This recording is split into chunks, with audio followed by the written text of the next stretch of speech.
Black cisgender heterosexual identified men are killing Black trans women. Black ones. We are not talking about it in the church. Those street guys are already engineers. If they're mixing drugs and stuff together, they're chemical engineers. If you're just like, yeah, let's kill 50 cops just because, that's only a fraction of the Black people that they killed. Wait, now you're talking about my wife. For those of you who are joining in, we are talking about just the housing in the Black community and owning property, why it's important, and how to get yourself in there. When I think of financial literacy, I just don't think of the classroom work. I think some of it is practical application. I'm scared, especially, calling them to arms, talking about poll workers or poll watchers. That is rooted in history of voter suppression and intimidation. Joe Biden needs to make that a part of his educational platform. Call that shit out. I don't see much value in you speaking in tongues, and yet when you speak in English, you don't say nothing for my people. Many of the reasons why we're dying is because of the conditions we live under that cause our health to be so bad, and that cause it's the food, it's the water, it's clean that shit up first. When their fathers had prostate cancer, I had like 150% chance of getting cancer, being diagnosed with cancer. I had a friend that did a raw vegan diet, 20 years remission, had thyroid cancer, never had surgery. I'm like, that's what I'm doing.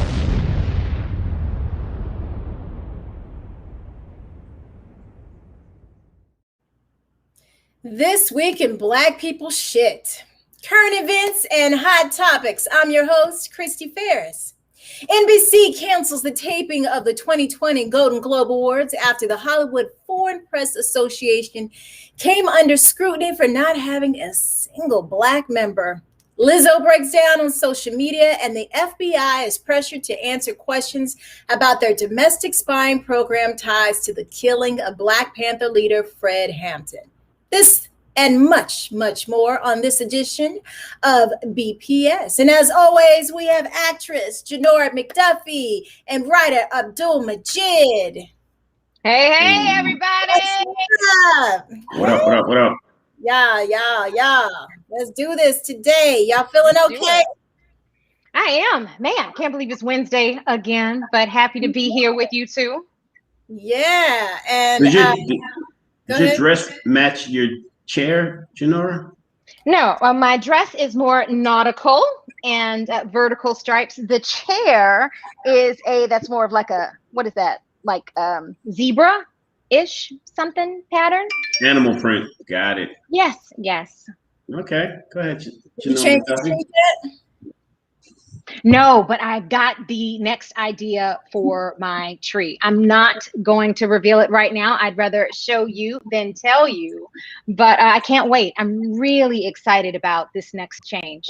And y'all ain't even gonna see it coming, so just stay tuned. Okay. Well, everybody out there, thank you for joining us. Please don't forget to like and share this episode. And if you'd like to join in on our conversation, please post it in the chat and we will make sure we bring it up. Okay. Well, everybody out there, thank you. Okay. That's me trying to share it.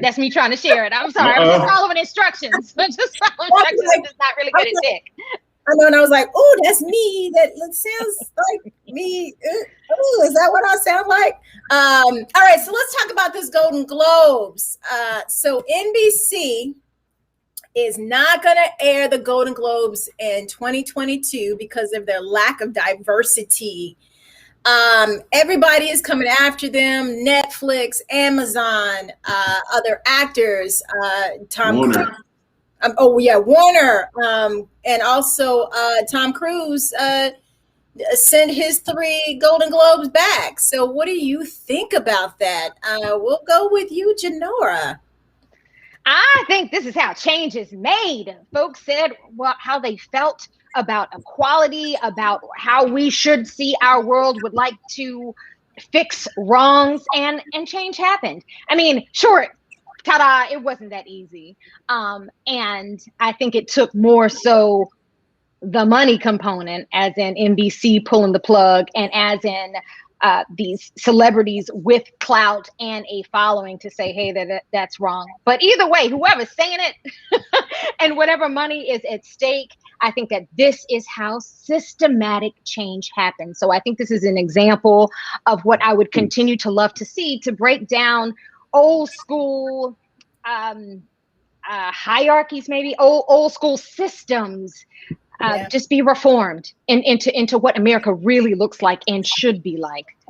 Yeah, and it's not just the the Black films and lack of diversity of Black artists, but it's also the Asian artists. I think that was part of one of the main reasons why they started doing this, because one of the films didn't get nominated for best film. How about you, Abdul? I just want to make sure everybody knows it's not just the Black folks. It's everything, diversity in general. But go ahead.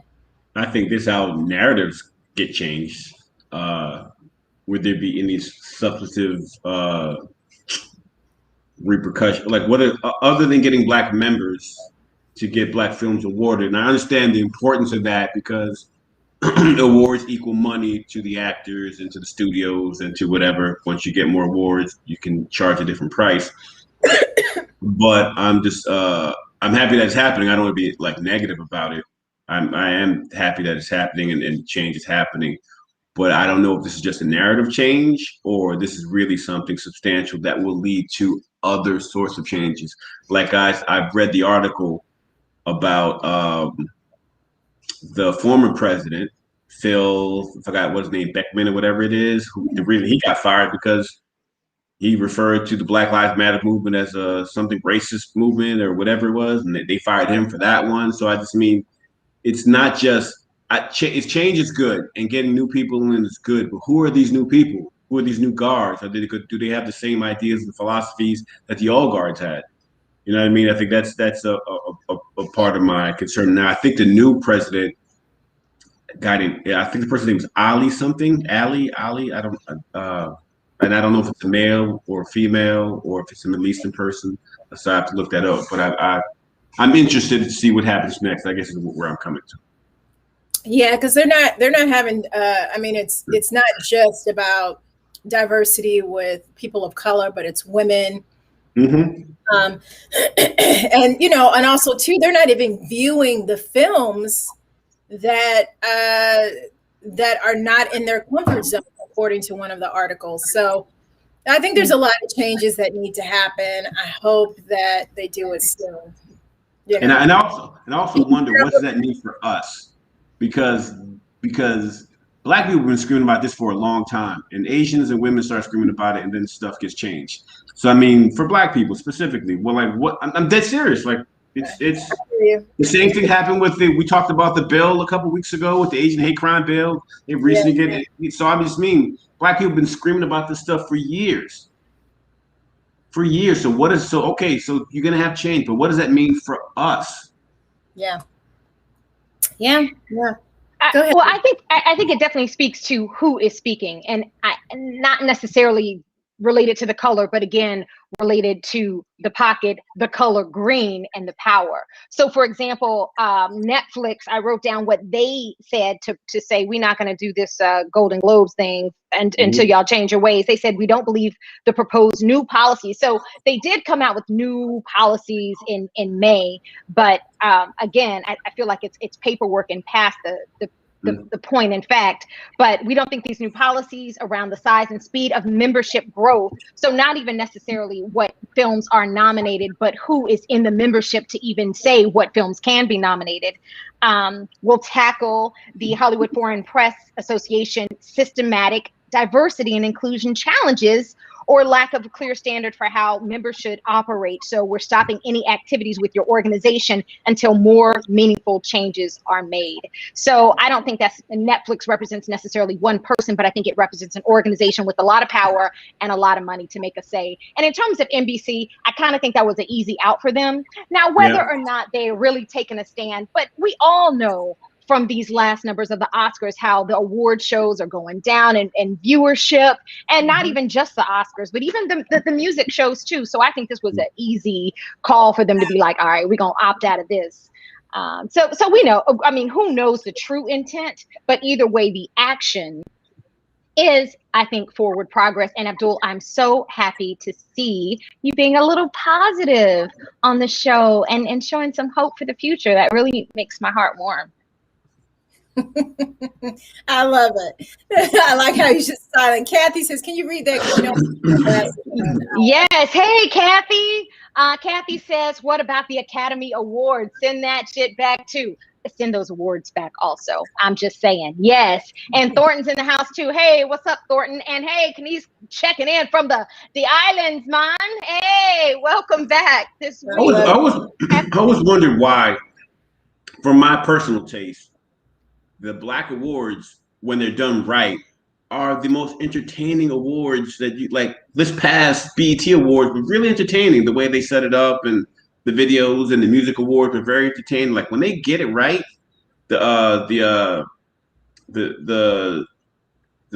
Sisters Awards. What is that one day? It's not BET. It's Soul Train. Soul Train Women of Soul Awards. When they're done right, they're always extremely entertaining. I just wonder, why don't we put our focus more into that, to loving us more than? I mean, are they always done right? I mean, No, I said when they're done right. Right. Who's voting? Who's voting in that? I mean, there's some issues, I feel like. Yeah. In some of those award shows too.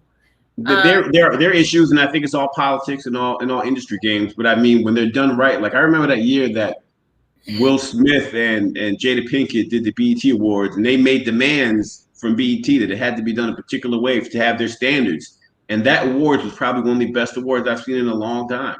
But that was a while ago. But I mean, like the point I'm making is when we do it right, when we put our efforts into it, when our celebrities show up to events, the Beyoncés, the Jay-Z's, the Will Smiths, the Denzels, the what have you, even the NAACP Image Awards, when they're done properly, it's probably some of the best awards out there. And I think we should be focusing on loving us more than other people, focusing on what other people think about us. Yeah, but there is something about, saying that you won an Oscar or an Emmy, I mean, there is just something about that has always been a goal.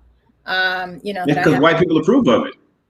I don't think it has anything to do about approval. It just has to do with like growing up and saying, oh my God, the Oscars, the Emmys. I don't think it's necessarily that white people approve. I think it's just something that has always been the biggest award. And that's why a lot of us tend to want to go out. But they've been the biggest award because white people.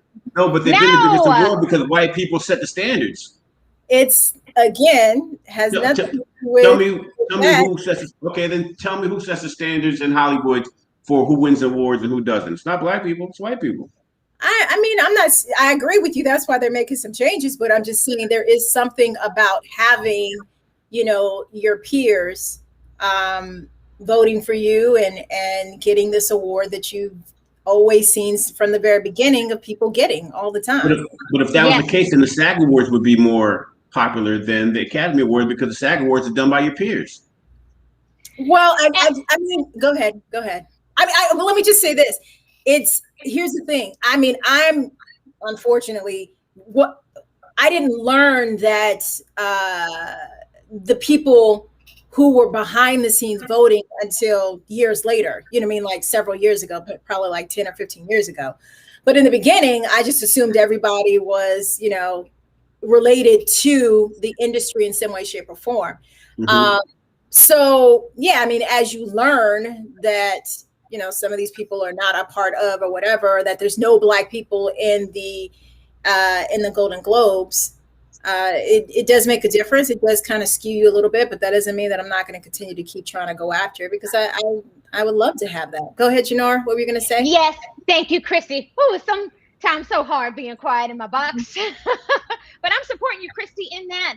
Abdul, think about like a little boy playing sports. Oh, I want to go to the Olympics. Or a little girl playing sports. Oh, I want to win X, Y, and Z. I want to go to, I want to go to, like you were just saying, sports, like college, a specific college, instead of going to a predominantly, black college. Right. I want to go to UCLA. Go ahead. So hey, I'm still talking. So the point is that people don't say that because it's the white standard. People say that because it's the standard of excellence that the world has, and I'm not saying that the BET Awards getting the best actor from that. It does not carry weight. But what I'm saying, it's a little person having a goal of excellence in their particular field. And in the acting field, the goal of excellence is an Oscar. And yes, as you get older, your views begin to change and what's important begins to change. So me as an actor right now, it's not necessarily winning an Oscar. It's working on meaningful films with people that I enjoy, that's impactful for the world. Whether that garners an Oscar or not, who knows? But that changes. But I think that comes with age and maturity and time and business. But as a young person with goals, I don't see anything wrong with saying, yes, it's the Oscars. But yes, absolutely question like, all right, well, what are they voting on? What is the standard? And that's why it's so subjective to begin with, no matter what color you are. Is you're pinning these different roles from completely different works of film against each other, and that might not be apples to apples all the time. But you let Christy have her Oscar, Abdul. No, I have no problem with people wanting an Oscar or people desiring to, I hope one day to win an award in some capacity. But my point is that in this country, historically, the standard of excellence, whether it be beauty, whether it be academics, whether it was set by white people, and we as Black people have been indoctrinated to believe that we have to achieve those standards as opposed to having our own. That's why you've heard that phrase before. Black people think white ice is colder. It's this idea that we have that there's a certain group of people and their standards are better. So we tend to go that way. The only reason that the Oscars are at that high bar is because a specific group of people said that's what's important and everybody agreed to it.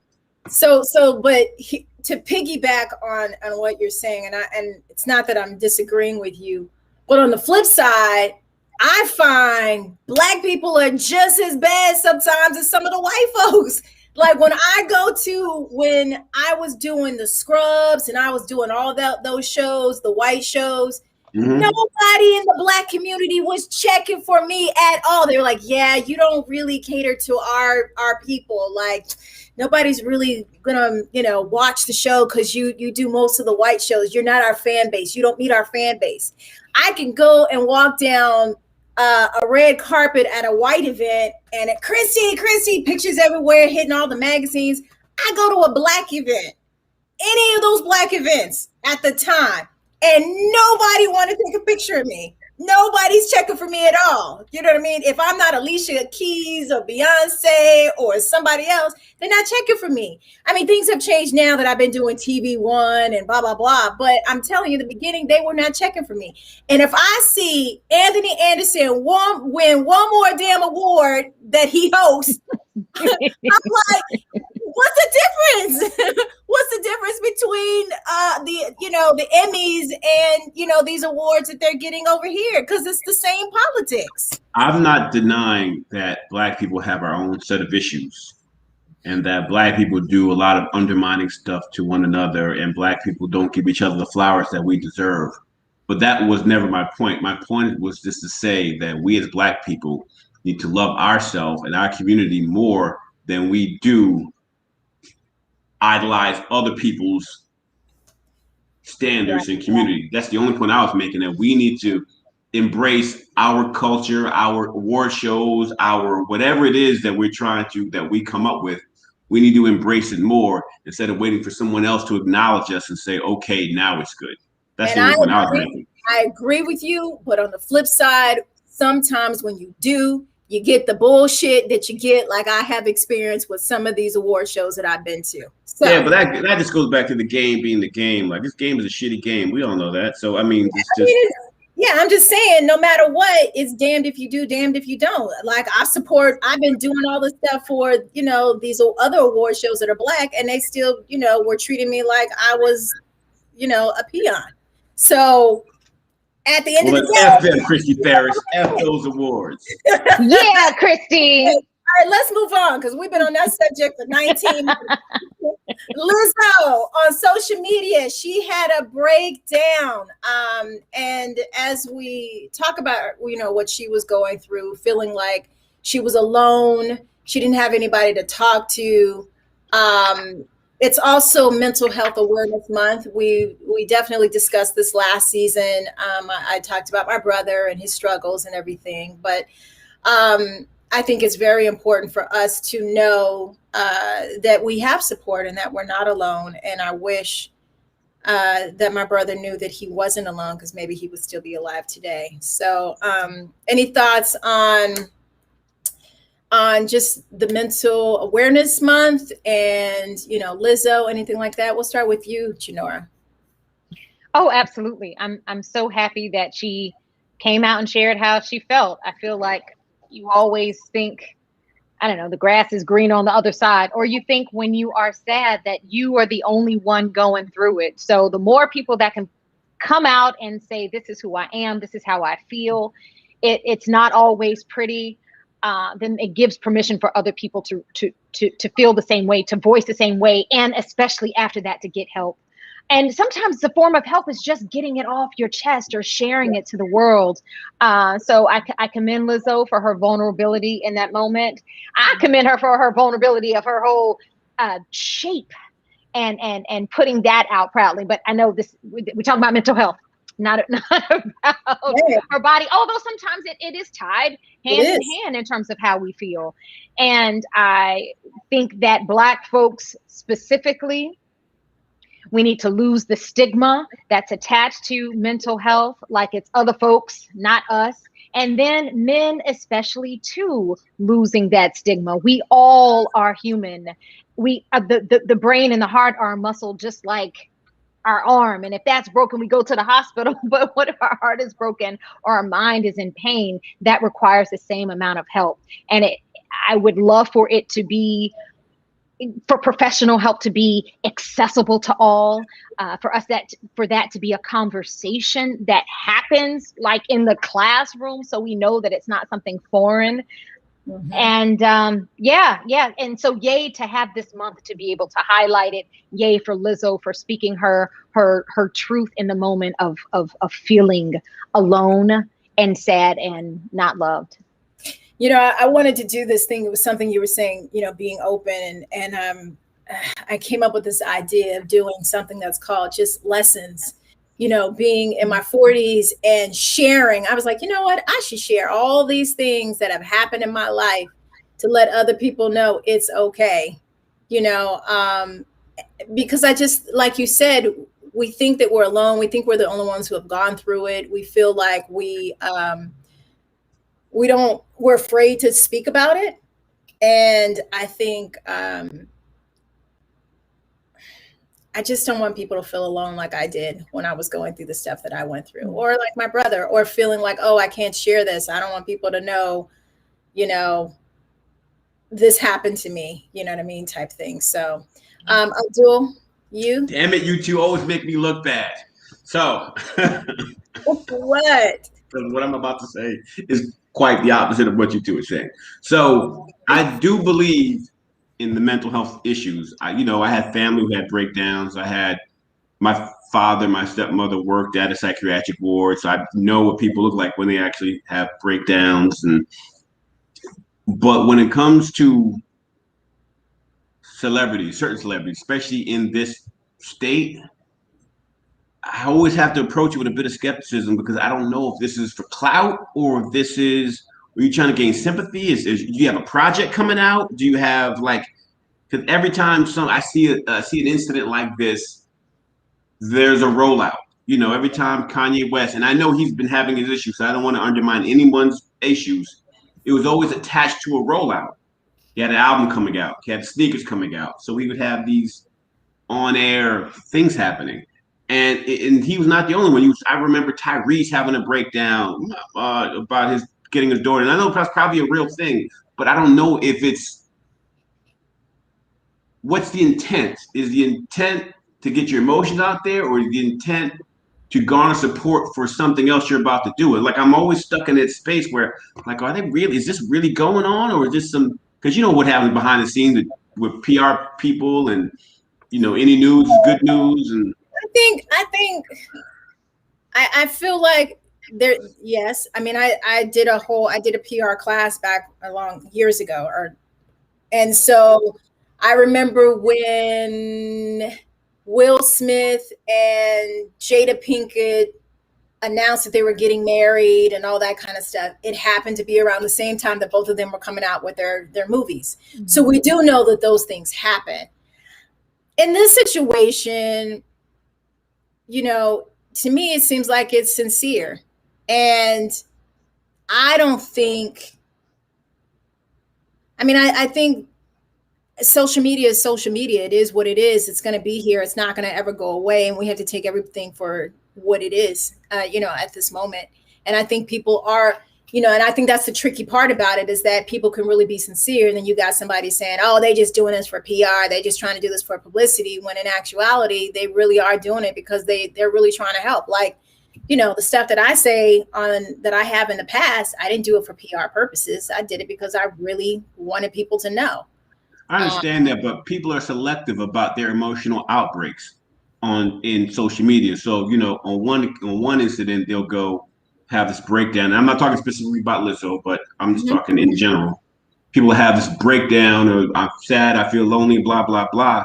And then when you ask them about, oh, so who are you dating? Well, that's none of your business. Like, it's like you're selective about what you're sharing. So to me, sometimes I'm like, okay, if you're so skeptical about sharing this, but you're willing to share this because it helps your image, then how do I judge or go between? I don't know. It's just I tend to not to believe half these niggas. So people. So I'm gonna let you jump in. Arjunor. But there are certain things that that I will share and that I won't share. I might say, hey, I'm really sad today.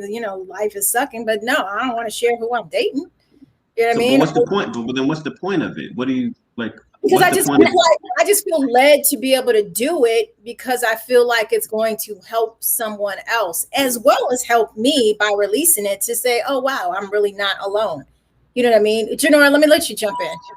Yeah, no, I'm with you, Christy. Of course, we can pick and choose what we choose to share. Nothing is ever all or nothing. As much as we would want it to be, it's just not reality. And I think that you have a choice of what to share and what not to share. And I think, unfortunately, with social media, you mostly see the good. You mostly see like, oh, I'm living the life. Oh, best life ever. Live my best life. And I think that because of social media, I think that has led so much more to depression and mental illness, or it has heightened it because we are looking at this fake life, or only one life that these people or people in general select to show. And that's either something that's made up or only the good. So I applaud her for whether it's true or not, whether she got an album or not. I applaud her for sharing both sides of the coin, or just another dimension of who we are as humans. And I think, again, the more we allow this multi-dimensional human to exist, the more that we say, hey, we're not always happy. We're not, or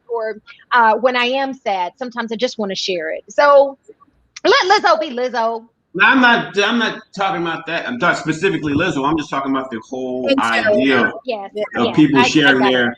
And I'm for people getting help and all that other stuff and going to counseling and everything that you can do to help better yourself and help better your emotional space. But I also, a 40-year-old something person, 45 to be exact, who comes from an era of there's dignity in your privacy. There's self-respect in having privacy about certain things. So sometimes for me personally, I'm just saying about my personal self, it's hard to walk that line a little bit because I am personally a very private person. I don't put a lot of anything going on in the public. So, that's why you tend to want to be behind the scenes. Janora, I'm gonna let you read some of these comments for me. Yes. Hey, Joseph. Joseph's in the house today. He says talking to a counselor is necessary at some point in your life, someone who isn't attached to your circle. I think that's important too, like having a voice that you share that isn't attached, because I think sometimes we filter what we say when it's folks we know in our own circle.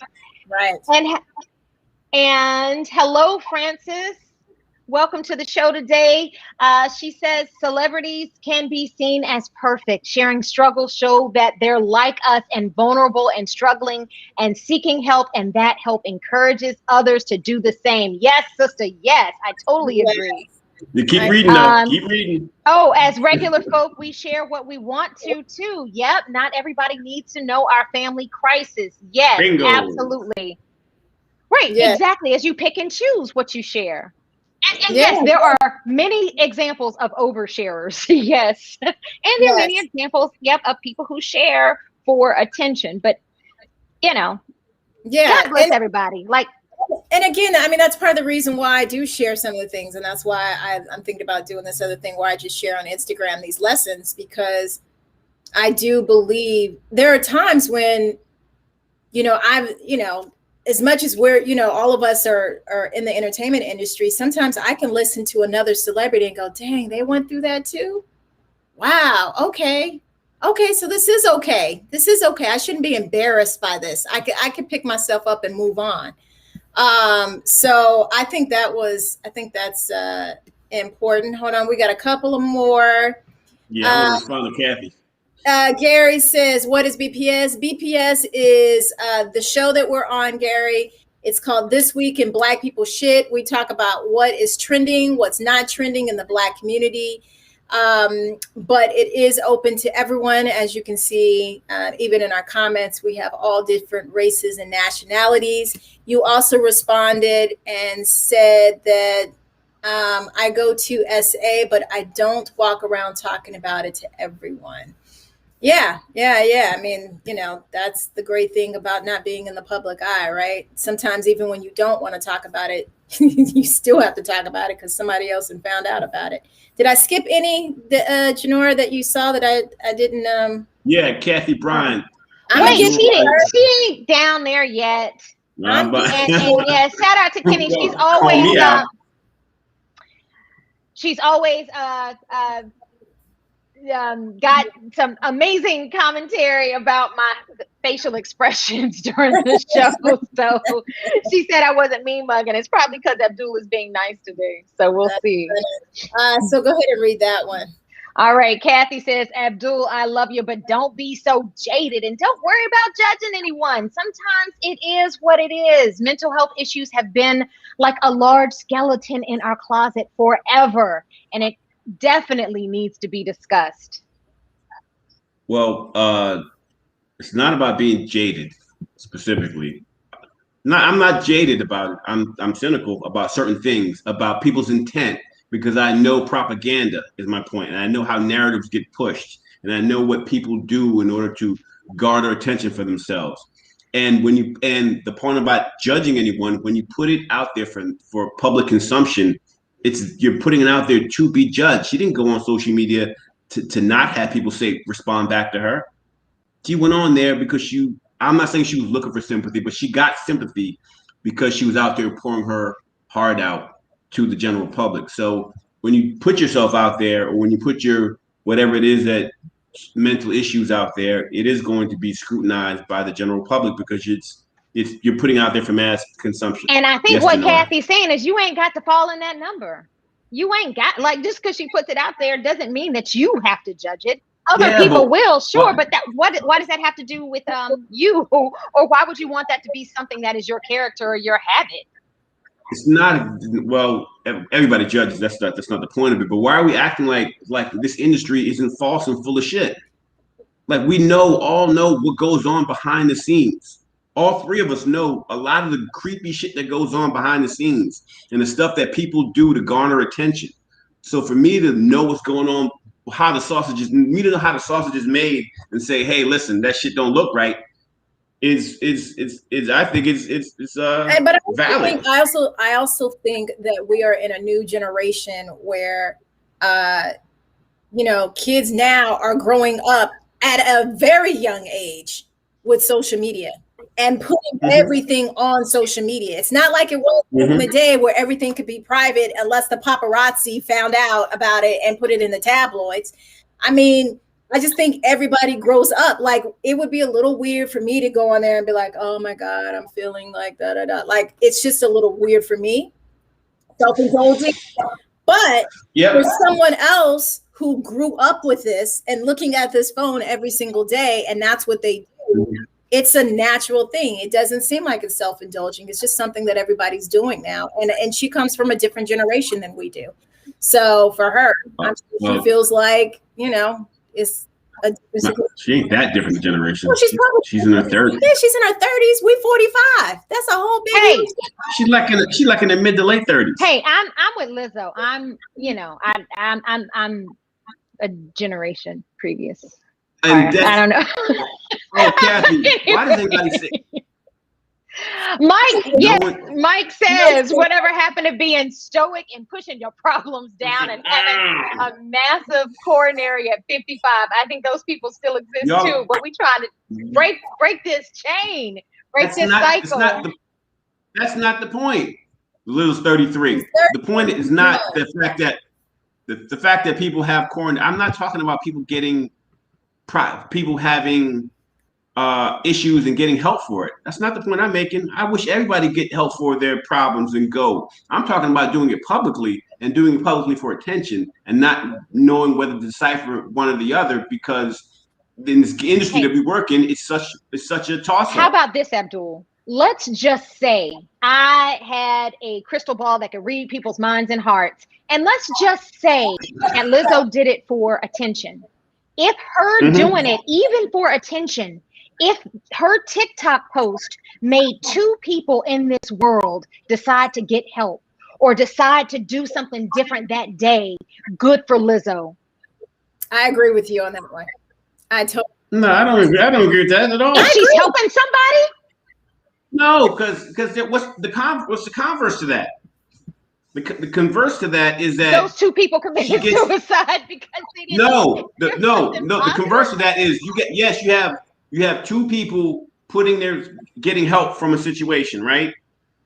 But then you have 100 people who then turn around and use social media to manipulate and do a bunch of other stuff, and it hurts because the studies show that social media hurts people's mental health. Putting your stuff out there on social media hurts yourself more than it does help. The validation that people are looking for on social media. These aren't my. I'm not saying this. Look, like all this statistics talks about how social media can be detrimental to your mental health. Absolutely, I agree with you there, Abdul. But if it helped 2 people, because if it helped 2 people and hindered 100 others, it's going to hinder anybody her putting it out. How do you know that? It might hinder her for putting. Yeah, but if her issues, if her talking about something on there allows 100 other people to do the same thing and it hurts their lives because of what they're doing. That's the point I'm making. Like, there's both sides. Nobody should be doing anything on social media at all, because no matter what, somebody can. I'm with you on that. No matter what, it's gonna be. Go ahead. I'm sorry. Go ahead, Shadora. No, I interrupted you. Go for it, Christy. No, I was just gonna say somebody could do BPS and it could hurt them. You know what I mean? Somebody could do acting Tuesday tips like I do, and it could hurt them. I mean, no matter what. But there aren't like 100 studies out there done by John Hopkins and the Psychiatric Society and Harvard studies and the Pew studies that talk about how your interaction on social media can be a detriment to you. Yes. There are hundreds of studies talking about it. Ain't nobody arguing with you on that. In fact, hey, Tangerine says, hey, BPS fam, what y'all arguing about today? Or what are we all arguing about today? Abdul, I am not disagreeing with you with the studies. I'm not disagreeing with you with what social media has done to us as a human race, right? What I am saying to you is that it ain't going nowhere. So what are we going to do? We're going to make the best of it. And making the best of it is being vulnerable about how I feel today. Then yes, that is one positive step to this negative beast that we have created social media to be. There you go. I like it. Did you just get quiet? No, I didn't get quiet. I was reading Kathy Bryant's response to me. And first of all, I don't believe in the idea that no one should be judging anyone. That's a false idea. That's not even close to being. How do you tell a child the difference between right and wrong and good and evil if you don't use examples? How do you go to court if no one should be judging anyone? How do you decide? I understand on the what she's saying but that's not a complete statement. That's not true. I'm going to move on because I want to know that after the movie came out, which was Judas and the Black Messiah, came out, now a Democratic lawmaker introduced a new legislation Tuesday that would force the government to reveal decades-old FBI files about domestic spying on civil rights and peace activists, saying a full accounting of constitutional abuse is long overdue. And Representative Bobby L. Rush, he's seeking answers about the killing of Fred Hampton, and he was also a Black Panther activist that was targeted by the FBI. So with that being said, what are your thoughts about that? Do you think we are going to get answers? Do you think they're going to be honest and actually show the records and talk about what happened? I doubt it.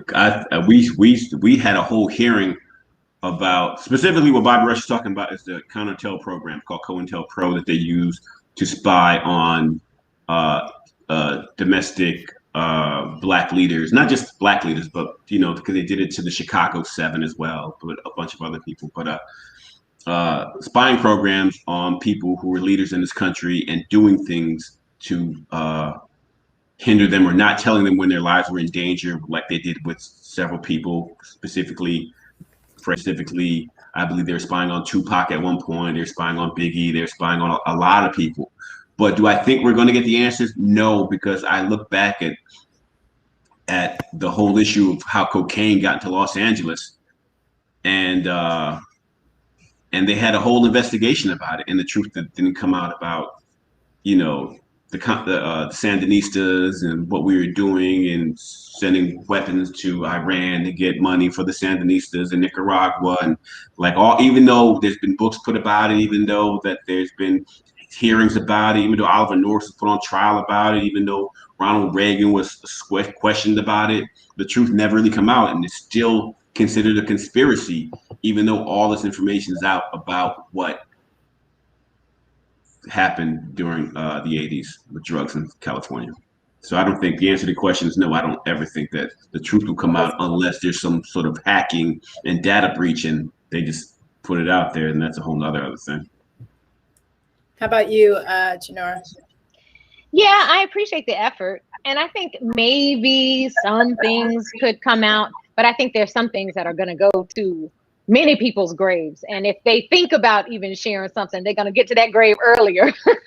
But what I think that's interesting is it becomes keeping down or quiet folks who want to disrupt the norm, the status quo, the shake the powers that be in the hierarchy that we have that keep rich people rich and poor people poor. Anybody who even attempts to shake that and unite people, power to the people was what it was all about. Then yeah, those are public enemy number one, top on that list. And so it is frustrating, heartbreaking to think that the governing arm of United States is part of that, but I'm not surprised. And even if the FBI went down, even if all these things came out, I think that something else would rise up to keep the powers that be. Tangerine said, thank God for projects like Snowfall and Judas and the Black Messiah, exposing the government and FBI. Yeah, I totally agree. I feel like a lot of things are coming to light. And on that note, I do want to ask, are there any binge-worthy movies or TV shows out there that you guys have been watching? So audience, all of you guys out there, anything that you guys have been watching that you love, anything that was good? Did you guys see them? Did you watch that one? What else is out there? I tell you what I just saw that I loved. I saw In Our Mother's Gardens. Did you guys see that? It's a documentary on Netflix exploring the relationship between Black women and their daughters, or Black women and their mothers. But it's so much more. That's just like the 2-line description that the show gives. But it was about Black stories and family and history and lineage. And it was so rich and so diverse. It was Black folks, but Black folks who might have grown up in Louisiana or in Compton or in the Bronx. And everybody's grandmama, you know, everybody got some kind of praying grandmama. But then there were other grandmamas that called in the ancestors. And then it was a reflection of who we are as Black people from around the globe. As in, some folks were Puerto Rican descent, some folks were first generation from Africa, as in their parents might have been from Sierra Leone. It was just beautiful. And for me, especially because I'm out here in California, born and raised in North Carolina. I bring that up, I feel like, every episode, but because it means so much to me.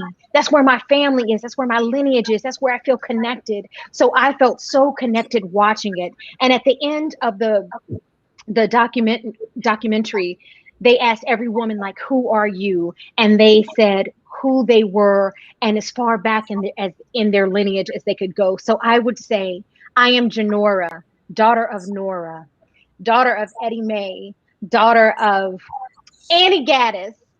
And that's as far as I can go in terms of what I know. And so some people could only go 3 names. And also I know my daddy always watches. Normally he's in there too, daddy. They just were asking for the maternal line. That's my dad's mom. But it was one woman on there could go back. She went back maybe like 6 generations and had the marriage certificate of her greats from the 1800s. And it was just, that's a long story to say, watch it. And it's not just for women. It's for all people who just love stories. So, and history and people. So that was on Netflix, right? Yeah, that was on Netflix. So that's definitely something I want to check out. Did you guys out there see Without Remorse? Any thoughts? Yeah, I liked it. I liked it. You know, guns and violence, you can't beat it. So any action movie with, you know, Michael B. Jordan is a pretty decent actor. I like him as an actor. He's a really good action star. I think he's going to wind up being one of the better action stars in the future with the old guard not being able to do it as much in the new guard. I think I would love to see him as like take over the Mission Impossible series after. Like I think that would be interesting for him. But the movie itself, Without Remorse, you know, I love Tom Clancy books. I love Tom Clancy movies, so it was a good one. And it's nice to see Lauren London back out there acting again after everything that happened to her, and people really showing her a lot of love and support. So. Yeah. I thought it was good. I enjoyed it. Yeah, Frances said that she saw it twice in 2 days. I really enjoyed it. Somebody also said, which was so sweet, they said monogamy, so they're binge watching that show, which is wonderful. Steve D. Detroit, he said I was right a couple weeks ago, so I like you, Steve. And I don't know if you guys have seen them, but it is quite interesting. I'm still trying. Yeah, I'm still trying to figure out what's that about. I haven't really get a chance to see it because every time I hear what's it about, I'm like, what? Like, what is it about? So I don't really understand. Yeah. How about Godfather of Harlem? What do you guys think of that? Can I tell you, I have not watched a single solitary episode. So good. It's so good. Okay. And then what about a Black lady sketch show? What are your thoughts? Janora? I haven't seen that either. I mean, I saw a couple skits from the first season, but it's on HBO, right? We don't have HBO. Yeah, it's on HBO. Yeah. On HBO. Am I allowed to be negative, or do I have to be up in love, like Janora says? Keep it real. I appreciate the fact that there is a sketch show featuring predominantly Black, if not a all Black cast, and all women or female cast, women cast, trying to do something different. Now, it just might be my sense of humor that the sketches weren't for me. Not all of them. Like a couple of them made me chuckle, a couple of them made me laugh, but the majority of them I didn't find as funny. But then again, I might not be the audience for it. You know what I mean? Like my sense of humor is like really bad. Not bad, but it's like I think people falling on their face is funny. So, you know. I grew up watching the Three Stooges. People getting hit with objects and tripping and falling and all the other stuff. It's funny to me. So, but so I muscled through it. I did muscle through the first season, and I started, and I was like, I can't do this anymore. So, but I gave it Yeah, I mean, I give them props. I mean, I'm all for it. Have I always laughed on all of the skits? No. But do I think that there's some really good ones and funny ones? Absolutely. And I commend them for doing something because absolutely. Yeah, I mean, at the end of the day, sorry, y'all, my phone is telling me, my Apple Watch, I be trying to close my rings. I don't know if y'all got Apple Watches, but they always tell you got to stand up for a minute every hour so you can close your ring. So I'm standing up so I can close my ring. You standing up so we can see that sexy dress of yours, girl. You are giving it to them today. I'm not most of the time when I do this show, the bottom half of my outfits usually don't look all that great. So, but no, I'm just happy that HBO is doing something with women and Black women in particular. So, but and so Tangerine just said, Black Lady Sketch Show is more clever than funny. And Robin, Thea is my associate. Yep. Thede, what did I say? Thea? Thede? I meant to say Thede. I know people who know Robin as well. First person, worked on her with a bunch of stuff. I've never heard nothing but really nice things about her and her. She's always, from the Wilmore show to the show on BET. I know people who worked on both of those shows, and they all said that she was really pleasant to work with. And I think she can act as well. I think she's a really good actor. Oh, hilarious! All the different characters. My favorite is when she plays a man. She plays. That one skit on when she was on the plane and she was the guy, and the guy was on the plane, and he wouldn't say yes. He would say everything but yes. I thought that was funny. Yeah, I think she does. I think she does a great job. So kudos, kudos to her. But I like your response, Tangerine. It is more clever than funny. So on another positive note, we do have, if you guys don't know, this is a little bit older news, but we wanted to make sure that we honored. We have our first Black female NASCAR crew member. She's part of the pit, Brianna Daniels. So we wanted to make sure that we gave a little bit of a shout out there, just because she is in there doing her thing. She's 27. She joined NASCAR in 2016 as part of the organization's Drive for Diversity program. And she was an athlete, ended up getting into this. And next thing you know, she's one of the, she's the first Black woman to ever get out here and do her thing, So what are your thoughts on that, Shanora? Yeah, props to her. I love seeing women, especially women that look like us, break that glass ceiling when it comes especially to sports and things where you don't find a lot of us. In the same conversation, want to give a shout out to Melissa Harvell LeBron. I hope I'm saying her full name correctly, but she is the first Black woman owner of a NASCAR team. So that's really where it's at too, is when you can own that. Something else I'd like to shout out, and that is NASCAR itself. It took them to have this program for her to be introduced to this life. She didn't grow up, in terms of her story, she didn't grow up watching NASCAR, knowing about NASCAR, but they specifically offered opportunities to women and minorities to come into this program to learn and to be trained. And she held it down. She did her damn thing. And so now she's offered a position, or is working in a position that is difficult, that is amazing, that is usually male driven. So go ahead, sister, and go ahead, programs that open up the world to usually people is not open to. And the last thing about that, and I'm sorry, I'm starting to talk crazy again. It must be time for me to eat. You're good. What I would like to say is a program like that would open it up to someone we've never seen before. Now that we see her in the pit, now other little girls and little boys of color or whoever will see her and say, I can do it too. So it on many levels, this is very significant, and I applaud her and the world in this instance. I love it. Abdul? I agree with you, Nora. Good stuff. Okay. All right. Well, there you go. What about verses? Real quick, we're gonna be wrapping it up pretty soon. But verses, did you guys get a chance to check it out? What were Yep. your thoughts? I love SWV. I love both groups. But I personally thought SWV had a better catalog. I was wondering why Coco was seemed like she was annoyed during the first half or not into it the first half, but then you find out the backstory. But she saw someone get murdered in her hotel the Somebody day gets before. shot. I didn't think. No, the person died. Person Well, they died. did. Okay. They died, and she saw the blood on the floor.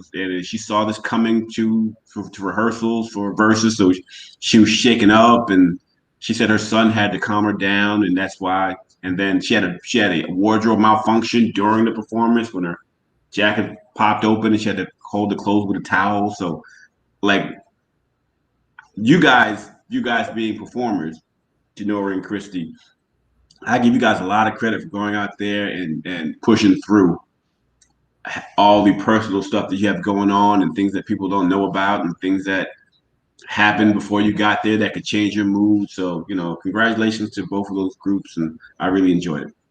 Yeah, when I found out that my brother had died, I had this huge audition, and I was trying to decide if do I cancel it or do I do it anyway.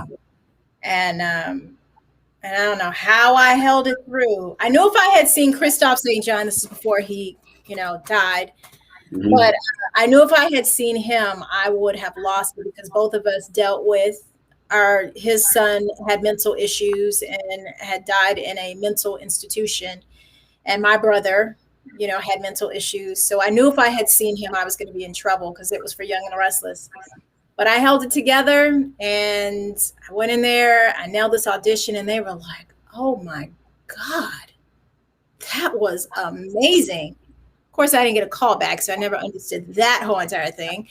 Got back to my car and sat in the CBS parking lot for 3 hours bawling and then making calls and stuff like that. So yeah, it's not always easy to be able to do that, but kudos to her for holding it down. For you, Janora, what were you? Oh, did you get a chance to see it? No, I was at the in-laws again. So same situation as the Isley Brothers versus I just wasn't there. But I am a huge fan of both. And because I knew we were gonna talk about it today, I did listen to a little bit of Escape before the show went on. And man, it took me back. Because remember last week you were asking us what team we were on, and I was team SWV. But man, it just all the songs just kicking. Well, I mentioned that one, but I forgot about Softest Place on Earth. That's a good song. Understanding, like all of that. So I just wish I was there. And in fact, I am with Kathy, and Kathy says they need to both drop an album. I miss their music. Me too, Kathy. I love it. Belated happy birthday to Clayton Thomas, Tangerine's husband, because she says here that that was her husband's birthday, was Mother's Day. So yeah, y'all look like y'all was having a good old time at that birthday party that y'all threw for him. I saw it online. I was like, okay now. So happy birthday, Clayton. You are loved, you are appreciated. And Tangerine said, yes, Christy and Janelle are both amazing, strong women. Yeah, Tangerine, I'm sure we've all been through some stuff right before. So we are going to get to our BPS person of the week, which I have changed. After our conversation today, I have changed our BPS person of the week. And our BPS person of the week is going to be Abdul Majid. He is our BPS person of the week. Oh, look at him. And if y'all don't know, he has a book that you guys can check out and order. See, y'all didn't know. Ignorance is contagious. So if you guys haven't had a chance, I have the book personally. But you can look at him when he was a little baby. He's a little kid. You actually were kind of cute. What happened? Third grade. Oh, I went from cute to handsome. That's what happened. Yes. So, where can they purchase the book, Abdul? And what is So the book is a bunch of shorts. So I had an idea that I wanted to do a bunch of short stories, and after the short stories, tell the lessons I learned from all of these incidents. Because I always find myself in a lot of crazy situations where well, read the book, but it's just a lot of crazy incidents, and there's always a lesson. Because my father always tells me in life, everything is either a lesson or a blessing.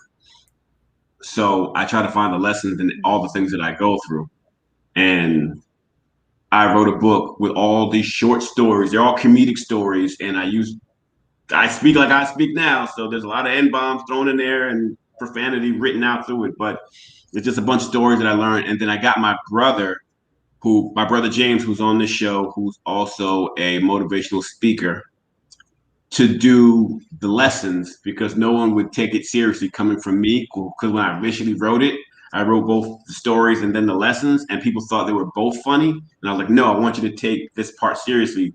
So I got my brother to write the second half of it. So they're just like almost 30 lessons in there, stories, short, and they're all real stories, like stuff that really, really, really happened, stuff that I've seen, stuff I've been around, stuff that I heard people say, and then my takeaway from it, or the positive takeaway from it. So that's the book. You can get at Barnes Nobles and where books are sold. So buy that book, people. All 11 of you. Great. How old were you when you wrote the book, Abdul? I was in my mid 30s, so this might be 10, 11 years ago I wrote this book. Huh. But I wrote another book after that, a fictional book that I ghost wrote, but this was my first book ever. And what made you decide to use your childhood picture as the cover? Because the story is called Ignorance is Contagious. The title of the book is Ignorance is Contagious, and it's the idea that there's like several definitions for the word ignorance, and one of them is being a thought or an idea passed on from person to person to person.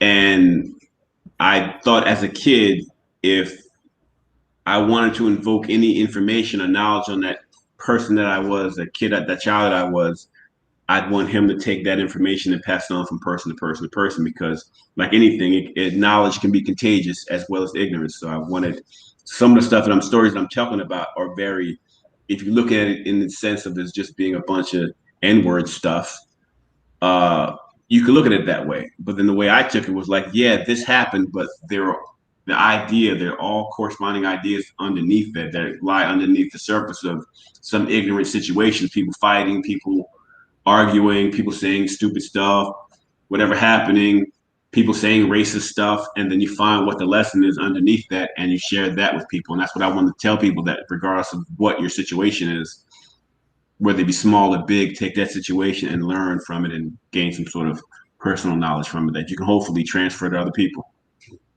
That sounds so positive. I can't wait to read your book.